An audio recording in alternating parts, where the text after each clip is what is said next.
ẹjọ́ wá sí yín ẹ̀yin ọ̀dọ́ ọ̀rẹ́ mi sọ èmi náà sọ wàá yàgbé ara jọ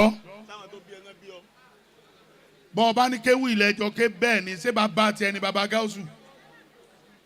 bàbá yín ọ̀pápọ̀ ṣé bàbá tó bí ọ àtìyá tó bí ọ ṣe ló bí àrídùnnú ìyá yín ọ̀pápọ̀ àkọ́kọ́ tí mo fẹ́ sọ fẹ́yìn ọ̀dọ́ ẹ lọ jìnnà sí nǹkan méjì ìtí máa fi ṣe wáàsí fún gbogbo yín lónìí nù kí mufti ó tó wá ṣe wáàsí fún gbogbo wa àkọ́kọ́ ẹ lọ jìnnà sí hasad ẹ má ṣe kéta ara yín. ayé hasidali ọlọ́ọ̀nà ìmọ̀tìyàn. gbogbo ẹ̀yin ọ̀dọ́ ń tí ò jẹ́ kí iṣẹ́ yín ó gbéra ẹ̀ ń ṣe kéta kéta yín ti pọ̀ kí ló ń tẹ̀ ń já sí ara yín. mo kí àwọn ọlọ́pàá tí wọ́n wà níbí sọ pé tí Gáúsù bá jẹ́ 419 ni àwọn ọlọ́pàá ò ní dúró mí mo ti rí àwọn DPO méjì láti Ẹdẹ DPO Abdul Jalil